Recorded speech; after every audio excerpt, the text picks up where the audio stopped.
Hey everybody, welcome back to another episode of A Millennial's Guide to Real Estate Investing. Today I have Logan Freeman on the podcast from Kansas City. He is a real estate broker and also a multifamily investor. So thanks so much for coming on the show today, Logan. Man, I appreciate you having me. I'm ready to drop some value here. Let's do it. So first of all, tell everybody a little bit more about yourself with my horrible introduction. A little bit more about what you do and what you did in a past life. I read a little bit about you moved from the corporate world to real estate, full-time real estate investor. So talk about kind of like from day one, from the very beginning, how you started and why real estate, how'd you land on it? Yeah, absolutely. So grew up in Jefferson City, Missouri, which is the capital of Missouri, farm town. When I was 14 years old, started baling hay myself on the back of a trailer, washing dishes at a catering business, and started to save some money up. I think I was the only 15-year-old that this wealth advisor had ever seen that started a Roth IRA when he was 15 years old. Maxed it out every year ever since then, and I had to have my mom sign on that Roth IRA because I was so young to open up that account. But I just started to learn kind of the value of working and the reward that you get for working. And so I took that same work ethic and applied it to athletics. Had some success kind of through high school. I played basketball and football, and then in college got a scholarship at a Division II school in Warrensburg, the University of Central Missouri. Just worked my ass off and just started to really make a kind of a name for myself. I was, as freshmen, you usually don't get to play when you go into from high school to college, typically. Now, you might at a Division I school have a skill player, like a wide receiver or something like that play, but not usually as an offensive lineman, because as an offensive lineman, you're still developing, and you got to kind of get that strength base that these college guys have. And so, but I got my red shirt pulled, played in a few games my freshman year. Then I broke an ankle and tore an MCL. So I got my medical red shirt, which gave me that fifth year back, which again, just allowed me to mature, not only physically, but I would say a lot mentally, and became the captain of the football team for a couple seasons and had some incredible success there, not only on the field, but off the field in the university. And I remember the day that these NFL scouts started showing up my senior year, and I went over to my coach. I was going in to watch film, and I was like, "Hey, who's this Carolina Panthers scout here to see?" And they said, "Well, they're here to see you." And I was like, "All right, that's pretty cool." And so, needless to say, every time that they were there, I practiced way harder than when they weren't there. But after the NFL draft, I didn't get picked up, so I got in the draft, I got picked up as an undrafted free agent with the Oakland Raiders, and had the opportunity to go out there and beat out some guys that they had actually drafted, which was super exciting for me. But again, I wasn't physically gifted, really. I mean, it was just, I have some talent, but it was really just the work ethic that I just implemented that helped me kind of elevate my game. I wasn't out there but just a couple months, man, and got cut during one of the cuts, and just decided I've got a big scar on this shoulder, a big scar on this shoulder. Like I said, I had the ankle, the knee. My thumbs can go in ways that they shouldn't just because of playing football. So I just wanted to kind of use my brain instead of my brawn to make some money. So I went back to school, finished my master's program. But during this period of time, man, I was 335 pounds at the NFL Combine. I lost over 120 pounds in less than 6 months. I started a full-time job making 265 cold calls a day, and I drove an hour to work. I would be there for 8 hours, drive an hour back, and then I'd go to school for 4 hours at night.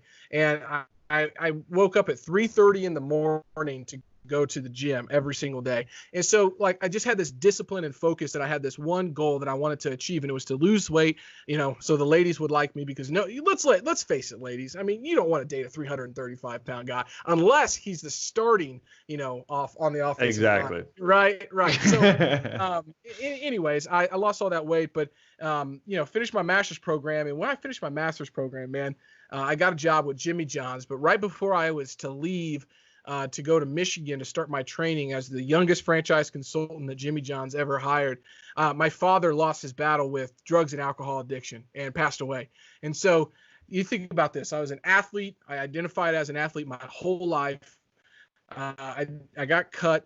I lost 120 pounds, got a job, lost my dad. And so I just had this huge kind of transformation of my life, and just dove back into the books and trying to be a good human being and help. And that's what landed me into going to Kansas City, finding my wife. Now we got, one kid, and one's going to be here probably tomorrow. I don't know when, but pretty soon. And now a successful real estate business. So that's a little bit about me. That's awesome.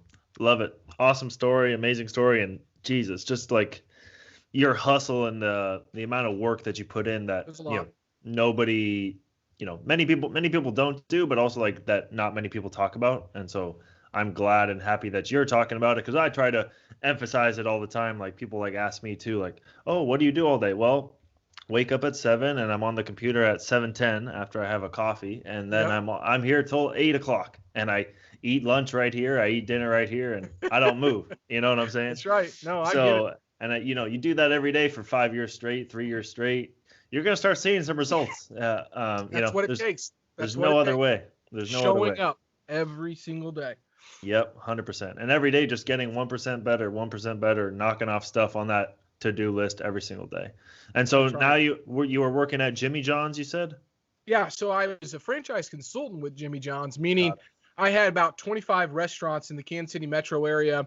I covered a little bit of Northwest Arkansas and southern Iowa. But basically I was making sure the brand was staying consistent while they were growing so fast. If you follow that story, they are an incredible company. They have grown just exponentially, and I was right in the middle of it. So, I went there and was there for about a year and a half, and went to my, what I loved about it is very competitive, business to work at. And they ranked all these franchise consultants, and I kept getting top five, but I was the youngest guy in the company. So I went to my, my boss. I said, hey, what's the next step for me? He's like, well, you're the youngest in the company. And the next step is, something like my job, but we've got Kansas City covered and this and that.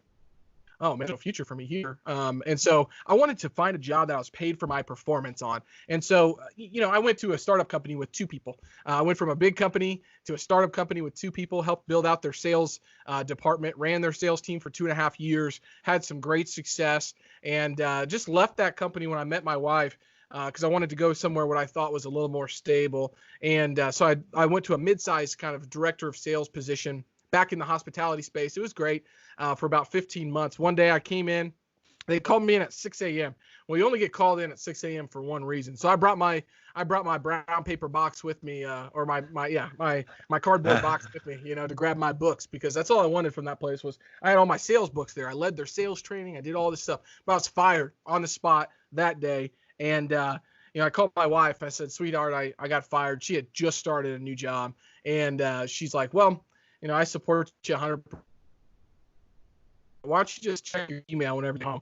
In the time that it took me to go from downtown Kansas City to my house in Brookside, probably 15 minutes, she had started what is now Live Free Investments. It was Live Freeman LLC. She started the LLC, the Articles of Organization, and she said, go follow your dreams. And so I started a sales consulting company. I grabbed Inc.'s 5,000's fastest growing companies. I called the first 1,000, and I landed 3 full-time sales consulting clients. And they asked me, well, what do you do? And I said, well, whatever you need. And so I was flying around the country, going to their conferences, pitching their products, training their salespeople, setting up CRM systems. At the same time, I took a job as a head of acquisitions for a $50 million fund here in Kansas City as their only agent. Looked at over 450 houses while I'm running this consulting business, and we bought over 120 for those guys that year. Took that money and I started buying some property myself, and now I've got that, and that's where I was kind of turned on to doing larger properties and partnering with folks that I didn't even know syndication was a thing back then. And that's how I kind of got started in the commercial and multifamily world. Wow. That's crazy. Young Grant Cardone, huh? From the sales to the multifamily. Hey, I've been following Grant for a long time. So I wouldn't say that I necessarily agree with his investment thesis all the time, but he is one successful guy. And I listen to 10X Rule every single quarter. That's awesome. Yeah, I mean, that's crazy. Are you still running that sales and consulting business today? Yeah, so 6 months into that business, my wife said, wow, super impressed with what you were able to accomplish, but all you do is complain about these sales consulting clients. All you do is talk about the benefits of real estate. Why don't you just focus on one of them? And I was like, wow, I don't know how I didn't see that. And so it took me 3 months to dissolve those contracts, finish up those projects, and hand them off to a real company that could handle what they were needing probably better than I could. Not necessarily better, but just we're set up to do with staff and everything. And then that's when I started to buy multifamily and commercial real estate myself, because I'm a firm believer, man, that I can't sell or even, be involved in something if I haven't bought it and believe in it myself. So I went and did it myself first, and then I started raising capital for our projects. And so, I don't have that business anymore because of the strategic nature of my wife. She's a big proponent for me. Yeah, that's awesome. Yeah, I mean, I noticed the same thing too with my dad, because growing up, we moved from Toronto to the Bay Area, and then my dad was a consultant for huge companies like that, top S&P 500 companies, Yep. and doing consulting and stuff like that. Not with sales, but with project management. And same thing, he would come home every day just cussing, and it would just Totally. be like, man, why the hell are you doing this? He's like, Yep. well, it pays well, and you can make good money doing that, especially being a private consultant with your own brand and company. Yeah. And so he was doing that, but I was like, man, he needs to get out of this shit. He needs to do his own thing. And that's kind of what my motivation was to get into the real estate and to start an actual business, was so that he didn't have to come home cussing and swearing every single day, or, coming back from a trip to Seattle and like, man, I really don't want to go back. And 2 days Yep. later, back on a plane. And it's, it's like a vicious cycle, because the pay is really good and you can make a killing with it. But Absolutely, man. it definitely takes its toll. So it's good that your wife kind of pushed you into the other direction of going real estate and real estate investing route. Yep, absolutely. She's smart, and I owe a lot of I owe a lot of my life to her. So that's why I married her. That's awesome. And then so you guys now you guys are doing, you started with your own money, which is kind of what I did too. Yep. When you bring in investors into like a deal that you haven't even done yourself, it's kind of like, holy shit, I don't feel right. Yep. Like taking Bill and Joe's money and putting it into something like, and it's very high risk. So, so you did the first couple deals yourself, and then did you start working with then, because I know you mentioned a fund. So did you start working with that fund, or did you go out and start doing marketing to kind of raise money from private investors? Yeah, it's a great question. And I always tell this story. The first deal that I ever raised any money for was probably the most difficult asset class or just the size of the deal. It was not a small deal, but it was, it was something that I thought that I could do, but it was a bed and breakfast hotel. I mean, that was my first syndication. Wow. Bed and breakfast hotel. And I was like, well, I have an undergrad in hotel and restaurant management, so I'll figure it out, right? I mean, and so we own, and not only did we buy one, I found another one during due diligence, and we bought that one too. So we bought 2 bed and breakfast hotels in less than probably 4 or 5 months. And those were my first couple projects that I had to raise, I don't know, I'd say close to about $1 million and 1.75 for those deals. And you had the mistake that I made was I took my single family investor list, and I was like, oh, I got this list of 150 people. Surely they'd want to invest with me in multifamily and in a bed and breakfast hotel. Just naivety, man. And just went to that list, and I raised $0 from it. And I was like, oh my gosh, what am I gonna do? Well, I started picking up books, man. I started reading Best Ever Apartment Syndication book, Raising Capital for Real Estate. I mean, you name it. Flying around the country, going to Michael Blanc events, going to Secrets of Successful Syndication, and just starting to meet people. And then I started to build the right type of investor list. And most of those people didn't really invest in the real estate. They invested in me. I sold them on me. And it wasn't that it could have been a spaceship that was going to land on outer space every 5 hours that brought back 0%. They invested in Logan Freeman. And the asset class has done fine. Obviously during COVID it's been a little bit of a struggle, but before that it's been doing great. What I did with the team to fill the operational experience that I didn't have. So we're doing great with those properties, but I would not wish that upon anybody, the stress that I put myself through to go raise, close to $2 million for bed and breakfast hotels whenever I've never raised $1 in my life. So, but I put myself back, back in my shoes of like, just put it up against the fire and just get it done. Yeah. We had to have an extension on one of them, but we got it done. Put my own money up hard to make sure it did happen. So that's awesome. But yeah, it's been a crazy ride, and now that I raise capital for mostly multifamily deals, that and paired with the educational, what I'll call tidal wave that has happened, has gotten people thinking about real estate a whole lot more than I think they even were probably 3 or 4 years ago when I was raising that capital. So that's making it somewhat easier. But I would still say, man, raising capital is a skill, it's an art, but it is a grind. No, Yeah. anybody that says money. When's the last time you did? I mean, I raised $2 million during COVID. So like, did you do that? I mean, or not? So, I think that so many people read a book and they're like, oh yeah, I can go do that. But then they don't know what the actual work looks like. They don't know that I sat in front of my computer calling 75 people on a regular basis that have expressed interest in a deal, putting webinars together, chasing. I mean, it's herding cats. It really is. Yeah. Now that we've got the momentum that we do, it becomes a little bit easier. But every single one is not. It's difficult, man. Yep. It's anybody that tells you different, it either hasn't done it before or they're just sitting on a gold mine that they can just tap into, which I have not, Yeah, I have not either. But let me know if you find a gold mine so I can start digging there too. But I mean, yeah, same thing with me, man. I mean, like every, the deals, it's interesting. Like the deal flow from brokers, from like as soon as you do a couple of deals in the market and like being in the market, like deals start coming to fucking me that I've never seen, but like that, 3-4 years ago when I was looking for multifamily, like looking for these things, couldn't find them it was a needle in a haystack. Now I have like too many deals and I don't have I just don't have the bandwidth or I don't have the money to be able to go and do it. Sure. And so it's like the opposite issue. But now, the issue with raising money and raising all that capital for deals, it doesn't get any easier. I mean, sometimes you'll do a refinance, pay out some investors or give investors their money back, and you're like expecting them to like just put the money into the next deal. Nope. They want to go buy a car or a boat or a new house, or they have another opportunity that's better with somebody new that they want to try. I'm like, who's better than me? There's nobody. That's like, right. What the hell? That's right. What do you mean you're messing with somebody else? I think that's a good point that you make, though. I mean, you have to stay front and center with these folks. I mean, like we had a deal that fell out of escrow, and I called my investor up over, he lives out in California. I said, hey, we got another deal coming in 2 weeks. Just kind of hang in there. I called him in 2 weeks. He's like, yeah, I already invested that money. Shit, man. Like, what happened? He's like, well, I just, it was a good deal and it came across. I was like, so, I mean, there is no shortage of probably syndicators to put deals with, and trying to keep in front of, now my list is, over 500. Like, I'm trying to keep in front of 500 people. I have to think about ways. It's like this, doing shows like this. It's doing content on a regular basis for those people to know that I'm still showing up. I might not be reaching out to them one-on-one, but I'm still showing up. I'm still doing deals, and we're still moving forward. That's the key. You have to stay front and center with these folks. It's not easy to do.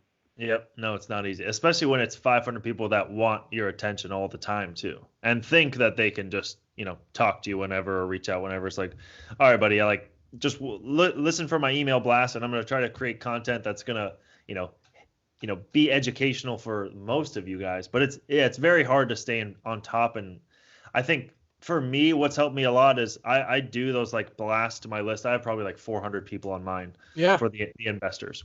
And so I'll do blasts to them, but also just like a lot of them follow me on Instagram and other social platforms where they see me like every fucking day posting every day, showing up. And so like they don't really care about the newsletter bullshit, because it's like me, I'm not really a friend of theirs, but it's kind of like putting me in that same realm of like people that they know and like a familiar face, I guess. They associate real estate with you now, right? Yep. They're like, hey, whenever I'm ready, I know who I'm calling. Like you're doing it the right way. That's exactly what you have to do. Exactly. Yeah, and I think it's helped me a lot too. And just like, because some people will like reply to our email list, to the investor list, and be like not even about the freaking email. It's just like, hey bro, saw your post on IG, like congrats with the other building you bought. Like they're investing in a different building. Like congrats, I saw the units look great or whatever. They don't reply even to the Instagram. It's just like, oh man, what's up? And so, but yeah, it's like keeping consistent, and I've been doing that every day for 2 years straight, just posting on Instagram, and it's it's really helped me get more clients, and also just raising money and capital for deals. Holy shit, absolutely. The amount of people out there that just want a buddy that they can invest with on a deal, man, it's endless. It is. It absolutely is, man. Yeah. And so are you guys, with the whole coronavirus thing going on, I don't really want to talk about it because everybody's talking about it now. Sure. But are you guys still buying deals and still looking at deals, and things are still going well? Yeah, we've in the last 30 days we've closed on about $11 million worth of real estate here in Kansas City, and so we've taken the time. Not only that, we've put I've put 4 other deals under contract, 426 units, 123, 36, and another 40,000 square foot commercial building. So, I think that we've looked at it as a sense like the underlying value of the real estate has not changed yet because rents have not changed yet.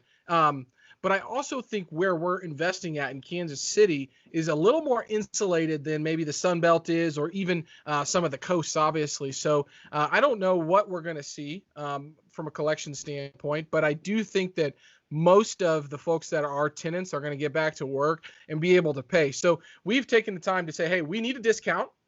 So here's our discount. This is what we're comfortable with. And we've monitored the situation as we've been going through our due diligence. So, and what I'm seeing is I've got less competition out there right now. So we're still buying deals, still putting stuff under contract and moving forward cautiously. But we're also not getting bid up by every single person out there either, meaning the assets are not getting pushed to prices that I would never have bought them at anyways.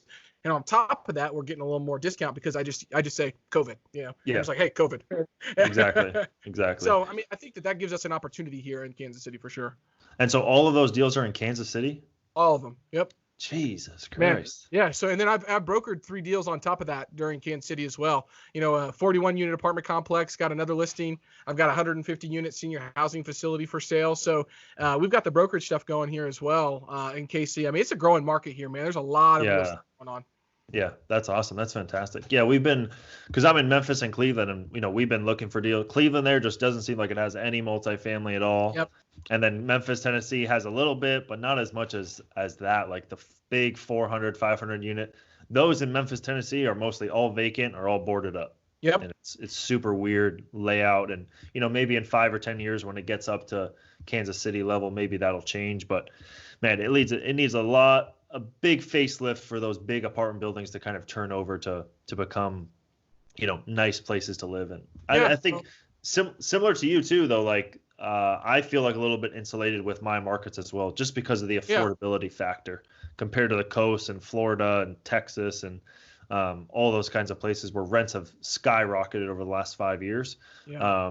I know Kansas City has gone up a little bit, but Memphis and Cleveland, rents and stuff and values have gone up slightly, but they haven't changed all that much in terms of the last 5 or 10 years. So, feeling insulated with the affordability factor of these markets, and, even people with a $1,200 stimulus check, they can still make their rent payments. They can still pay for their car and food and all that kind of stuff. So absolutely.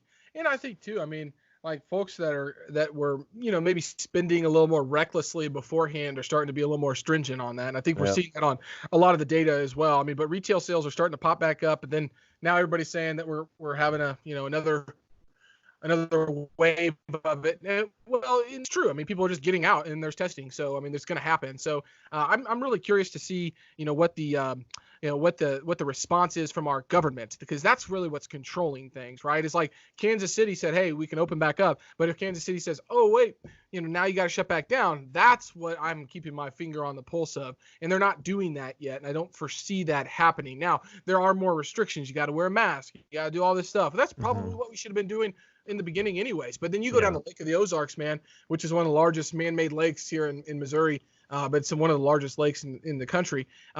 You go there, and I was there 2 weekends ago. It doesn't even look like COVID is there, and they've had really like no confirmed cases as well. So like, it's all over the place, man. You got to be careful, but at the same time, you can't be fearful either, And I don't like to make decisions based on fear. What I like to do is what Warren Buffett says: be greedy.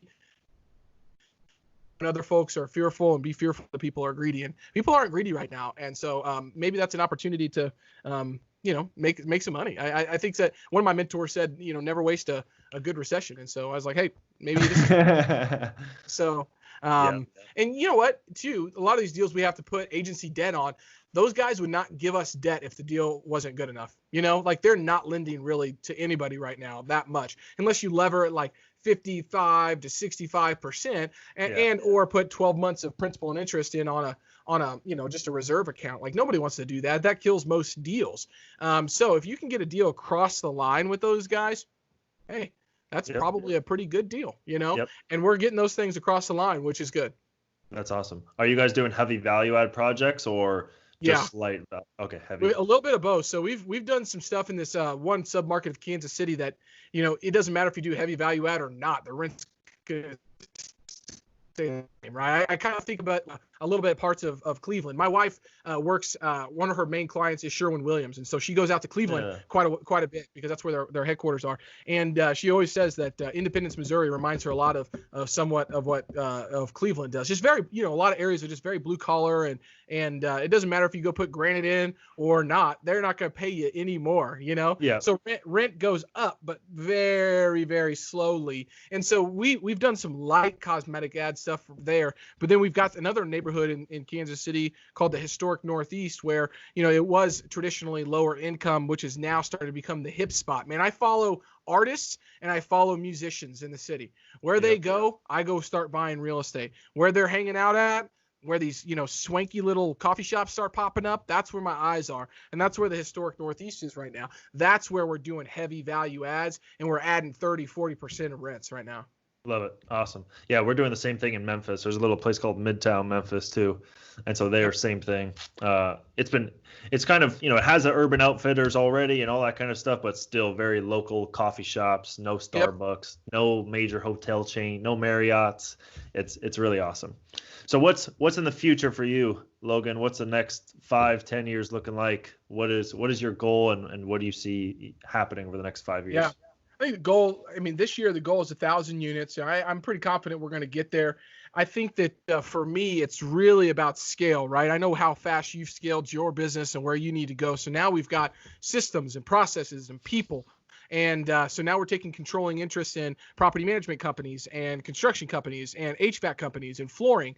So we're trying to, start to buy kind of businesses around our real estate so we can fuel that. But also, we have three principals. One guy ran a family office for 12 years. Another guy, is a principal broker at Midwest Retail Properties. And so we've got the team on the leadership side. Now we have to kind of build out the operations side of it. So this year's a lot of scale. Our investors are real happy with us. So that's continuing to happen for us. But at the same time, we've got to build the operational capacity, and we have to figure out if we want to do that in-house or we want to partner strategically with somebody. So that's kind of where we're headed. But I'd say, we're going to continue to bring awesome projects. My big mission is to end homelessness here in Kansas City. So I have a focus on certain neighborhoods, really helping them out, master leasing buying the buildings, master renovating them, and then master leasing them to our nonprofit Restart, which is their mission is to end homelessness. So that's taking a lot of my time. Love it.